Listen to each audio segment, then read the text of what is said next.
Ehipsyo, kung saan po ay kinuha ng ating Panginoong Hesus o sa pamamagitan ni Moises, amen po, na ilabas po daw sa Ehipsyo ang mga Israelita. Amen po, yan po ang dyan po sa Exodus. Amen po. At sa oras po nito mga kapatid ko sa panampalataya at binigay po tayo ng ating Panginoong Hesus ng ating pamagat. Amen. You cannot overcome challenges alone. Amen po. Hindi po talaga natin kaya. Paulit-ulit po natin yan masasabi na. Sinasabi natin, Lord, hindi ko kaya ng mga lahat ng mga problema. Amen po. So, sabi po ng Panginoong Hesus, amen po, hindi po natin kakayanin mag-isa. Amen. Ang lahat ng ating mga problema. Amen po. Kaya nga sabi ng Panginoong Hesus, na-experience nyo po ba? Amen po mga kapatid ko, lalo na po sa mga follow-up. Amen, nagpa-follow up ng mga kapatid. Amen po, nag-i-invite. Amen. Sabi niya dyan, pag nag-i-invite sabihin na, may problema po ako kuya, ate. Saka na lang po ako dadalo pag okay na ako. Amen po. Saka na lang po ako dadalo pag wala na akong problema. Lahat po tayo may problema, mga kapatid ko sa pananampalataya. Amen. Kanya-kanya lang pong pagsubok yan. Amen po. Kaya nga po sabi ng Panginoong Hesus, we cannot overcome challenges alone. Sino pong dapat isama natin? Ang Panginoon. Bakit po pag ini-invite tayo o pag fina-follow up tayo ng isang kapatid na dadalo sa panambahan, sabihin natin, ayusin ko muna problema ko. Hindi po natin marirestore ang ating problema na mag-isa. Alam niyo po kung bakit? Hindi mo makakayanan lahat ng inyong mga problema na dumating sa ating buhay. Karanasan. Amen? Kung hindi po natin kasama ang Diyos. Kung hindi po natin kasama ang Diyos, ano pong mangyayari sa atin? Amen? Stress. Amen? Depress. Pagkatapos ng stress at saka depress, amen, ano po ang maiisip ng isang tao? Magpakamatay. Amen? Bakit? Sinasarili niya lahat ng problema. Amen? Tama po yung sabi ng Diyos? Amen? Hindi po natin kaya. Amen? Kaya nga po, sabi po dyan ng, amen? Sabi po dyan ng Panginoong Hesus, amen? The Lord will fight for you. You need only to be still. Means God wants people to rely on His strength and not to overcome challenges alone. Hindi po natin kakayanan. Ang sabi ng Juan, chapter 15 verse 5, hindi ko po naisulat po dyan, ako ang puno ng ubas, kayo naman ang sanga. Ang nananatili sa akin at ako ay sa kanya ay siyang magbubunga ng marami sapagkat kung kayo'y hiwalay sa akin ay wala kayong magagawa. Amen? Wala po tayong magagawa kung hiwalay po talaga tayo sa ating Diyos. Katulad ng isang puno, in-explain ng ating Panginoong Hesus, ang isang sanga, pag nahiwalay sa isang puno, siya'y mamamatay. Ayan po. So, ganun din po sa ating pananampalataya, sa ating faith, sa ating Panginoong Hesus. Kaya po, pag may mga problema tayo, wag natin isit aside sa ang Panginoong Hesus. Lahat na problema, harapan natin kasama ang Diyos. Amen? With faith. Amen? Hindi lang po na, sige, kasama ko ang Diyos. Pero hindi naman tayo naniniwala na may kakayahan ang ating Panginoong Hesus. Amen? With faith po, kailangan po ang ating pagtitiwala sa ating Panginoong Hesus. Amen po. At dito po, amen po sa mga kapatid ko sa pananampalataya, amen, may bibigay ang ating Panginoong Hesus, God's over fear. Amen po.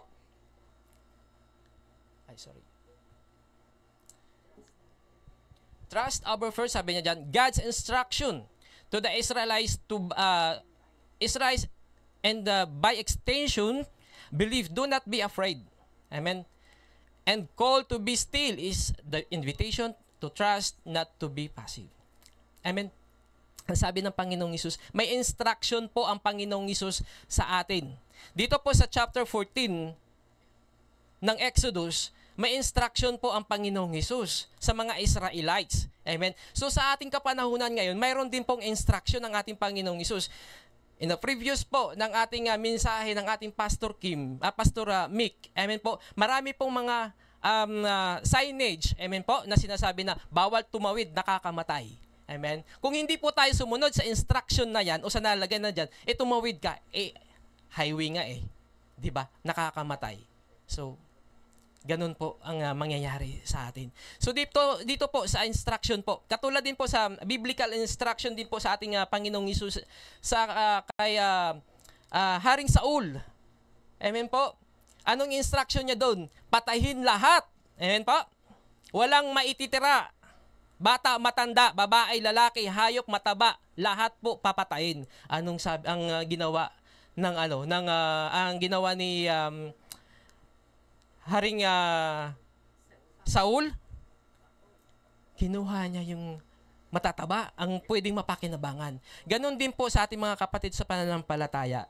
Sabi ng Diyos, surrender natin lahat sa ating Panginoong Hesus, ang ating lahat ng mga kasalanan. Pero pinipilit lang natin ang ating mga dapat isurrender. Ay, ito, okay lang naman to eh. Okay lang to kay Lord. Ay, ito, hindi naman to nakikita ni pastor, ng mga kapatid. Pinipili po natin kung ano lang po ang ating isa-surrender sa doon diyan po sa ating puso. Kaya nga po hindi po tayo makalakad ng matuwid. Amen po. Kaya po hindi po tayo makalakad ng patuloy sa ating pananampalataya. Ang iba sa atin dito ay struggle sa ating pananampalataya. Bakit? Hindi pa rin po nakakawala. Bakit? Hindi totally surrendered. Amen po. Bakit nga po ba? Dahil po sinasarili ang lahat ng mga problema. Kunting pitik lamang. Amen po. Pag wala kang salita ng Panginoong Hesus, amen, talagang nagririndi ng tenga. Amen. Marami ka na, may isang salita lang na dumating sa ating buhay or may isang messages lang na pumasok sa ating cellphone at hindi natin hindi kagandahan. Amen po. Agad-agad tayo magagalit. Amen po. Bakit nga po ba? Amen, dahil nga po lalo na po ang nagde-text sa atin, ikaaway natin. Amen po. Yung tapos hindi pa natin napapatawad. Parang, talaga. Tapos mapaparinig-parinig. Amen. Praise God. At sa oras po nito mga kapatid ko sa pananampalataya, may instruction po ang Panginoong Hesus sa ating buhay. Ganito din po ang nangyari po sa mga Israelites sa Exodus 14. Amen. Mababasa niyo ba? Exodus 14 verse 14. Sinabi ni Yahweh kay Moises, pabalikin mo ang mga Israelita doon. Mo sila papuntahin sa tapat ng Pi-Hahiroth ng Baal-Zephon, sa pagitan ng Migdol at ng dagat. Aakalain ng Faraon na kayo'y magkakaligaw-ligaw sa ilan sapagkat hindi nyo malalaman ang lalabasan. Pag matigasin ko ang Faraon at hahabulin niya kayo, ngunit ipapakita ko sa kanya at sa mga kanyang tauhan ang aking kapangyarihan. Sa gayoy malalaman ng mga Ehipsyo na ako si Yahweh. Sumunod ang mga Israelita ang sinabi sa kanila. Ganon din po mga kapatid ko. Sabi nga po kanina, meron pong instruction ng Panginoong Hesus. So dito po sa book of Exodus chapter 1 verse 4, si Moises po, amen po, binigyan ng instruction na ilabas ang lahat ng mga Israelita, amen po, may ibinigay siyang tamang lugar, amen po, kung saan po patungo ang mga Israelita, amen. Praise God, at sumunod ang mga Israelita, kasi sabi ng mga Israelita, sumunod ang mga Israelita sa sinabi sa kanila.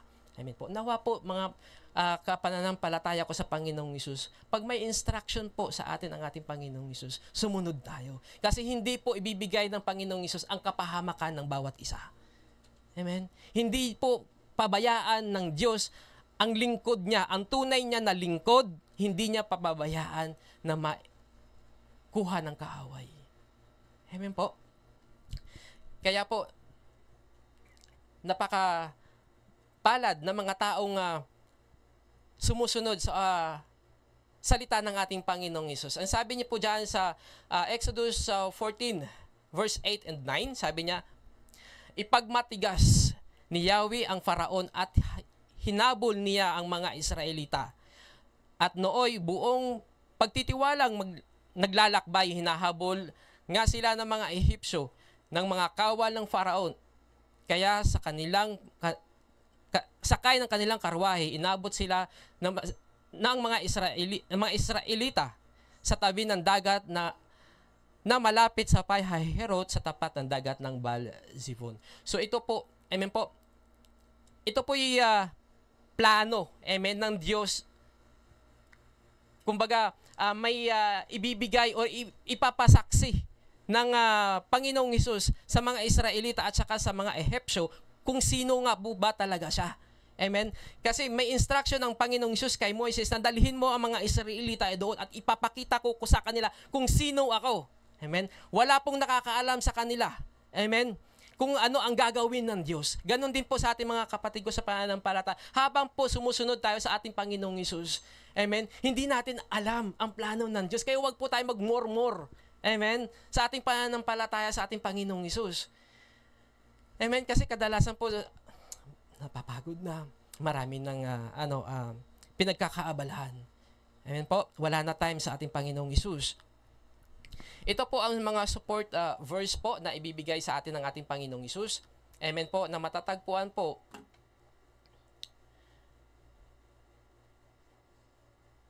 amen. In Psalms chapter 56 verse 3, when I'm afraid, O Lord Almighty, I put my trust in you. Amen po. Kung tayo po ay natatakot, amen, may kasalanan ba tayo na hindi dapat malaman ng isang kapatid? Sabihin natin, Lord, hindi ko ipagkakatiwala ang mga kasalanan kong nagawa kung kanino man, sa iyo lamang, O Diyos. Kung wala kang kalakasan or wala kang kakayahan, i-confess, amen, or i-share sa isang kapatid, kay Lord, punta ka kay Lord. Amen? Put your trust sa ating Panginoong Hesus. Sabi ng Philippians chapter 4, 7 and 6, do not worry about anything, but in all prayers ask God for what you need. Always ask Him with a thankful heart, and God's peace, which is far behind human understanding. Amen po? Will keep your heart and minds safe with Christ Jesus. Amen po? Napakasarap po pakinggan ng salita ng ating Panginoong Hesus. Sabi na sa Isaiah, amen, I am your Lord, your God. I strengthen you and tell you, do not be afraid, I will help you. Amen. Napakaganda po ng salita ng ating Panginoong Hesus. Kaya nga po sabi ng Diyos, bakit po natin kung bakit ba natin inaalala po ang mga problema natin? May Diyos ka nga may Diyos tayo. Amen. Sayang lang po ang pagkakilala natin sa Panginoong Hesus kung hindi po natin siya magamit. Amen po. Kumbaga sa isang enkwentro or gyera, amen, naharap po tayo sa gyera, amen, dala-dala nga po natin ang baril or yung ating Panginoong Hesus, amen po. Nakita lang natin yung kalaban, takot na tayo. Nakita lang natin ang mga problema, naduduwag na tayo, amen po. Hindi natin alam. Hindi natin nagagamit ang mga salita ng ating Panginoong Hesus. Amen. Next.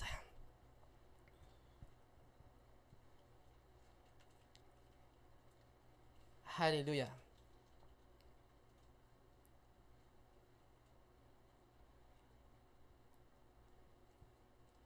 Amen. Wait lang po.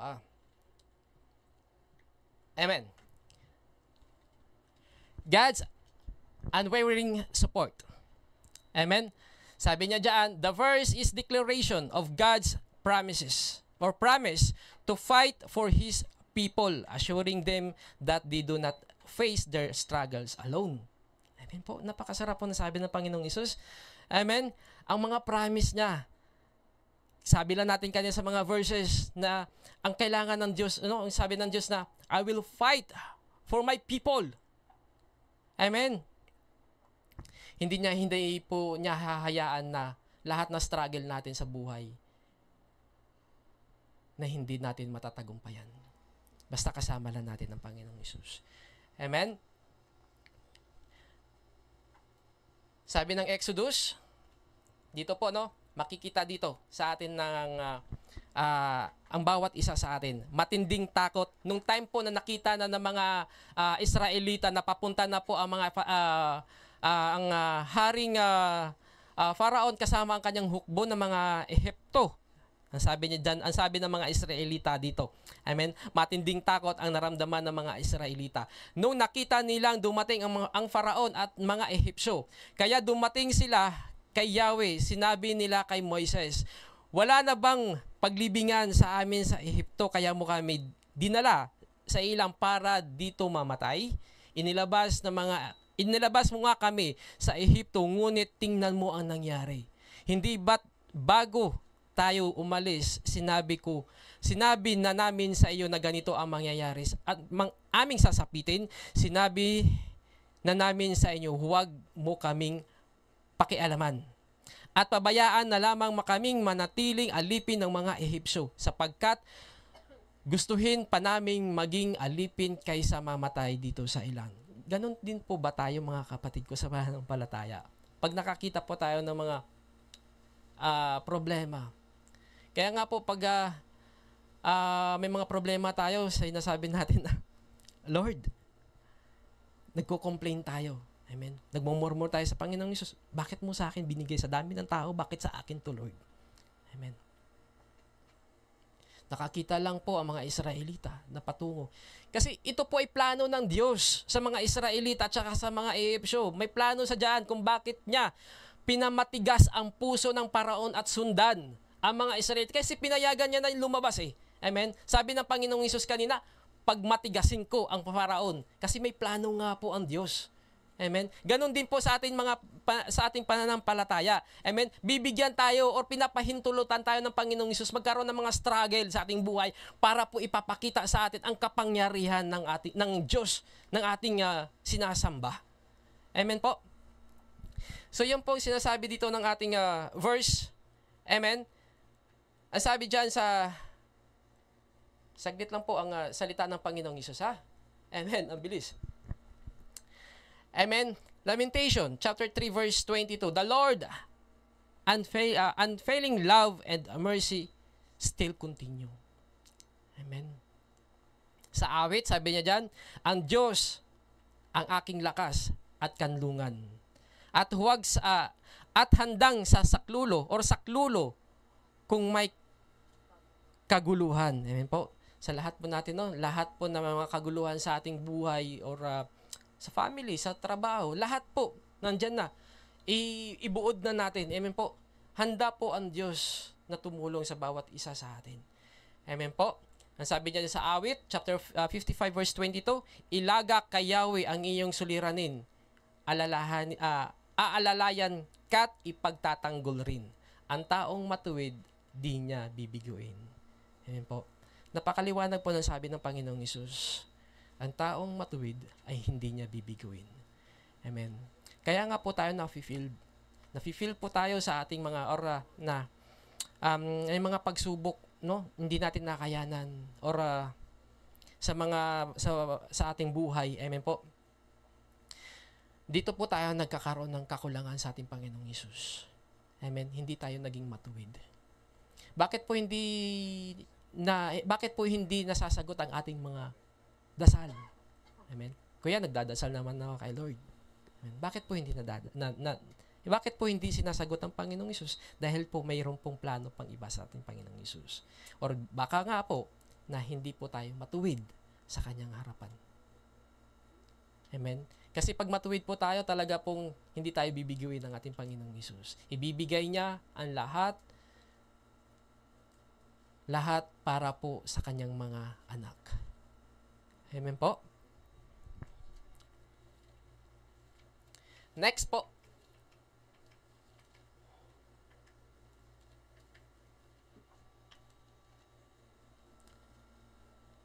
Finding a way out. Amen. Sabi sa context, the context often highlights that God can make a way then there seems to be no way, as He did by parting the Red Sea. Amen po. Doon po sa instruction ng ating Panginoong Hesus, dito po niya dinala ang mga Israelita. Amen. Kung papaano niya, may plano ang Diyos. Amen. Ang instruction niya dapat masunod. Amen. Huwag tayo mawawala sa sinasabi ng ating Panginoong Hesus. Amen po. Kasi sabi po dyan ng 1 Corinthians, Exodus chapter 14. Sumagot si Moises, lakasan ninyo. Dito po kasi nagdaing ang mga Israelita. Amen, kay Moises. Amen. Sumagot sa Diyos. Sumagot si Moises, lakasan ninyo ang loob. Lakasan ang inyong loob. Huwag kayong matakot. Tingnan lamang ninyo kung paano kayo ililigtas ni Yahweh. Hindi na ninyo muling makikita ang mga Ehipsyong iyan. Amen. The promise of God, amen po.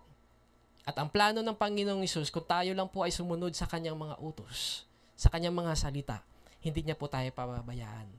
Amen po. Ang sabi niya sa Exodus 14:15 to 17b, amen po, hindi ko po naisulat. So, sorry po.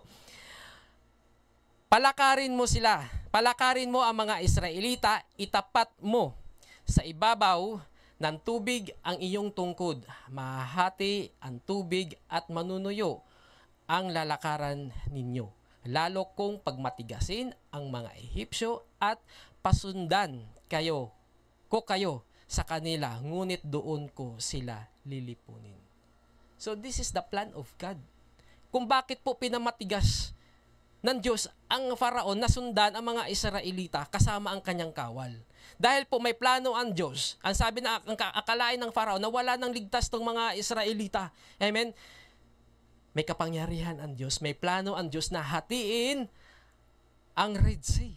At doon po palakarin ang mga Israelita. Amen? At pinamatigas pa din ng Diyos ang mga Ehipsyo. Pinasundan niya pa rin. Amen? Bakit? Ang plano kasi ng Diyos, lipulin lahat. Amen? Ang mga Israelita. So ang mga Ehipsyo. So anong nagawa? Amen po? Namatay po lahat ng mga Ehipsyo na sumunod doon po sa kanila. Amen po? Ganon din po sa ating mga kapatid ko po sa pananampalataya. Even po na bago po tayo sa pananampalataya, amen po, narinig nyo ang salita ng ating Panginoong Hesus sa oras na ito. Amen. Na huwag po natin sarilinin po ang ating mga problema. Amen. Ibigay po natin sa ating Panginoong Hesus. Sundin po natin ang kanyang mga instruction. Amen. Ang kanyang mga salita. Pag wala po kasi tayong mga salita na sinapabuhay o sinasabuhay, amen po, pag once po na may mga struggle po, backslide po tayo. Amen. Kunting puna lang, mapagsabihan lang ng mga pastors, amen, tatampo agad. Amen. Pag once po tayo mapagsabihan, katulad nga po yan, instruction din po yan sa mga leaders at saka mga pastors po. Tayo po ay may nagawa or nakitaan ng ating mga leaders at saka mga pastors na hindi dapat ginagawa. At tinatawid po tayo or pinapatawad, kinausap tayo, magpapatuwid tayo. Amen. Kasi nandun tayo sa landas na hindi natin namamalayan pala ay mali na ang ginagawa natin. Amen. Mayroon pong Holy Spirit or nandyan ang Diyos na may ginagamit like Moises, na ginamit ng Panginoong Hesus para po doon sa mga Israelita. Katulad din po ang mga pastors, like Moises din po sila, na tayo po'y ginaguide. Amen po. Huwag po tayo magtampo, grabe naman to si pastor. Grabe naman to magsalita. Amen. Kasi po pag hindi po natin matanggap ang salita ng ating Panginoong Hesus, pag nandyan po, katulad yan, pag hindi po natin tanggap ang mga sinasabi ng mga pastors na pagtutuwid sa atin, amen, mayroon po tayo din something sa ating loob na hindi pa natin nasusurrender. Dahil hindi po mo papasok, lumalaban amen, lumalaban yan. Ganun po ang kaaway. Amen, hindi sila susuko. Pero pag once po ang Diyos ay papasok po at susundin natin sa ating buhay, ayan po, hindi po tayo bibiguin ng ating Panginoong Hesus. Go the plan of God. Hindi po sa plan natin. Amen po? Sabi po dyan ng 1 Corinthians chapter 10 verse 13. Sabi niyan, wala pang pagsubok na dumating sa inyo na hindi naranasan ng lahat ng tao. Tama po ba?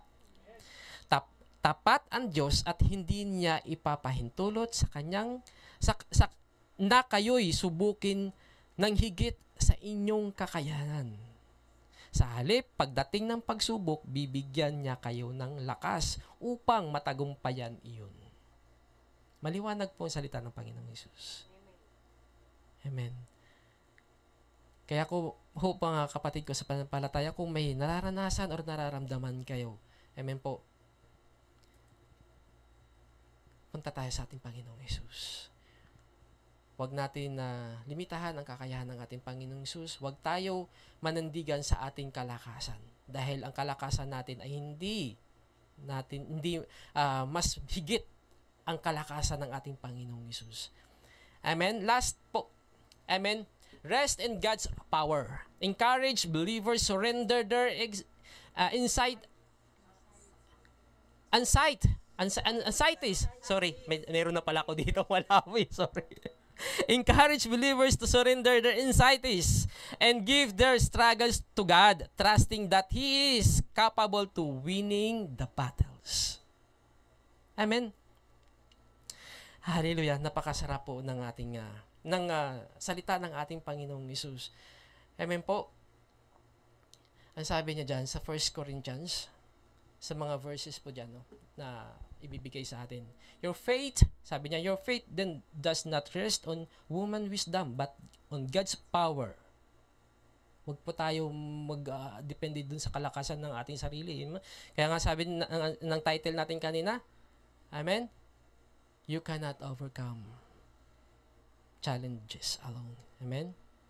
Ang sabi sa Isaiah, but those who trust in the Lord for help, entrust in the Lord for help will find their strength renewed. Amen po. They will rise on wings like an eagles. Amen? They will run and not get weary. They will walk and not grow weak. Amen?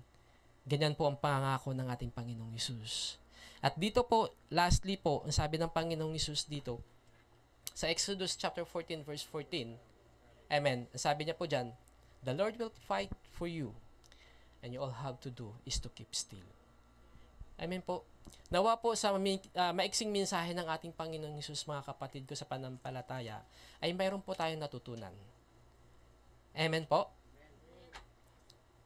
Kasi po, pag isang tabi po natin ang salita ng ating Panginoong Hesus sa oras na ito, tayo po'y maliligaw. May plano po ang Diyos like Israel, sa mga Israelita before.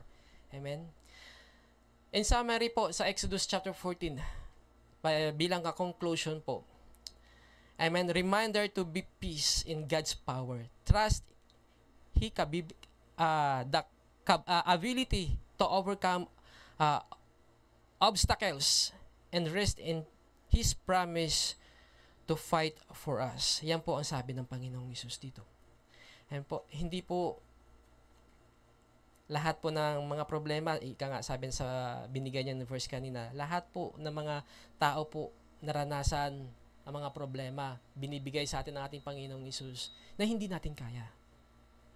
Amen. Kasi alam naman ng Diyos ang ating kung saan, katulad yung faith po natin, alam ng Diyos kung hanggang saan, kung ano ka lalim ang ating paniniwala sa ating Panginoong Hesus. Hindi naman niya tayo bibigyan ng ganong pagsubok kung ang faith natin ay hindi pa ganon kalaki. Amen po. Kaya po tingnan niyo po yung mga pastors natin. Amen. Ang lalaki, ganyan-ganyan, patawa-tawa lang, pero ang lalaki pa ng mga responsibilidad ng mga yan. Amen. Eh, tayo pa nga lang po, mga pinapakain pa lang ng mga nagsalita ng Panginoong Hesus. Ang dami na nating alibay, ang dami na nating, amen po, nahihirapan na tayo. How much more po ang mga lingkod ng Diyos na ipinagkatiwala na tayo po'y alagaan. Amen po. Ang responsibilidad na ibinigay sa kanila. Amen po. Kaya nga po sa oras ito, mga kapatid ko sa pananampalataya, maiksiman po ang salita ng ating Panginoon Hesus. Nawa na kunan or na nadagdagan ang inyong kaalaman kung tayo po ay nagkaroon ng mga problema. Amen po. Wag po tayong mahiya lumapit sa bawat isa, sa kung sino man po ang na kagaanan mo ng loob. Amen. At napagkakatiwalaan mo ng sama mo ng loob. Amen. Na kaya mong ilabas. Amen po? Kasi meron kasing tao na sinasarili lang lahat eh. Wala siyang dapat pagsasabihan kasi wala siyang tiwala. Or, kumbaga, hindi naman sa walang tiwala. Kumbaga, gusto niya lang sarilinin lahat ng mga problema. Amen? Kung yan po yung gusto mo, kapatid ko sa pananampalataya, direct ka sa ating Panginoong Hesus. Amen?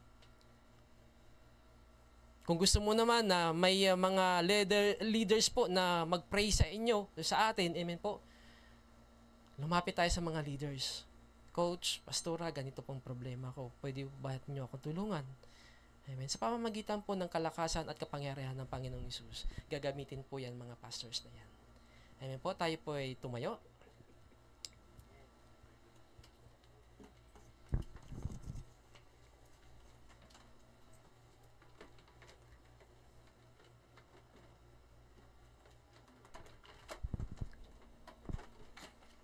Hallelujah, Lord Jesus.